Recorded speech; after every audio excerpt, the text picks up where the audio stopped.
तुमच्या आयुष्यात असे बरेच प्रसंग येतात जेव्हा तुम्ही तुमच्या जागेवर बरोबर असता, तरीही लोक तुमचा अपमान करतात. समोरचा प्रत्येक वेळेस तुम्हाला घालून पाडून बोलतो, तुमची किंमत कमी करतो. आज मी तुम्हाला अशाच 5 गोष्टी सांगणार आहे, ज्या तुम्ही अशा वेळेस करायच्या आहेत, जेव्हा समोरचा तुमचा अपमान करत असेल, तुमचं म्हणणं ऐकत नसेल, तुमची किंमत करत नसेल आणि या 5 गोष्टी तुम्हाला तुमचा मान, तुमची किंमत परत नक्की मिळवून देतील. बघूया तर त्या 5 गोष्टी कोणत्या आहेत ते. 1. ज्या दिवशी एखाद्याने ठरवलं की तुमच्या आयुष्यातून निघून जायचं आहे, त्या दिवशी त्याला मोकळं करा आणि आनंदाने त्याची पाठवणी करा. ज्याने तुमच्या विरोधात जायचं ठरवलेलं आहे, त्याला जाऊ द्यावं, त्याला मोकळं करावं. समोरच्यालाही जाणीव करून द्या की त्याच्या जाण्याने तुमच्या आयुष्यात काहीसुद्धा फरक पडणार नाही किंवा तुमचं काहीही अडणार नाही. मग भले तुमच्या मनामध्ये कितीही भावनिक वादळ उठलेलं असेल किंवा तुम्हाला कितीही वाईट वाटलेलं असेल, तरी ते तुम्ही दाखवू नका. समोरच्याला तुम्हाला वाईट वाटलेलं आहे हे तुमच्या चेहऱ्यावर अजिबात दिसता कामा नये. ज्यांना जायचं आहे त्यांना तुमच्या आयुष्यातून मोकळं करावं, त्यांना त्यांच्या मार्गाने जाऊ द्यावं आणि तुम्ही तुमच्या मार्गाने जा. जिथे आपल्याला मान नाही, जिथे आपला अपमान होतो, तिथं न थांबलेलंच केव्हाही चांगलं असतं आणि तेच बरोबरसुद्धा असतं.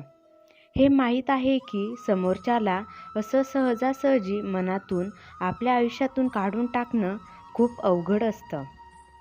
पण जर समोरच्याला तुमची किंमत नसेल, तर तुम्ही त्याला धरून ठेवण्यात काहीही अर्थ नसतो. 2. नेहमी त्या व्यक्तीसोबत जोडले जा, जो व्यक्ती नेहमी संकटामध्ये, तुमच्या सुखदुःखामध्ये तुमच्यासोबत उभा राहिला आहे, पण तुम्ही त्याची किंमत केली नाही. जो मरेपर्यंत तुमच्यासोबत राहणार आहे आणि ती व्यक्ती म्हणजे तुम्ही स्वतः. आणि स्वतःसोबत जोडले जा, स्वतःला वेळ द्या. जेवढा वेळ तुम्ही समोरच्याला देत होता आणि तो मात्र निघून गेला आहे, तेवढाच वेळ तुम्ही स्वतःसाठी द्यावा. स्वतःचा आनंद कशामध्ये आहे ते शोधा. आपल्या आनंदासाठी कोणावरही अवलंबून राहू नका आणि हे स्वतःला सांगा आणि स्वतःमध्ये आनंदी राहायला शिका. जर तुम्हाला हे जमलं तर आयुष्यामध्ये तुम्हाला या गोष्टीचा कधीच त्रास होणार नाही की कोणी तुमच्या आयुष्यातून निघून गेलं किंवा तुम्हाला एकटं सोडलं. आपल्या मनाला शांत ठेवता आलं पाहिजे. कुठलीही भावना नको, राग नाही, द्वेष नाही, बदला घेण्याची भावनासुद्धा नाही.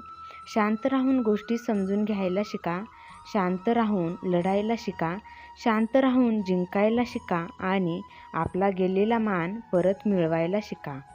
स्वतःला शांत कसं ठेवणार?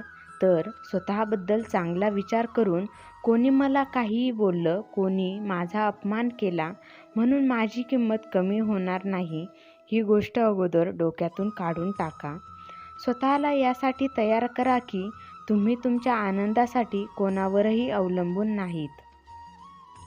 तुमची ध्येय, तुमची स्वप्नही मोठी ठेवा आणि कोणत्याही परिस्थितीमध्ये ती मिळवण्याचा प्रयत्न करा.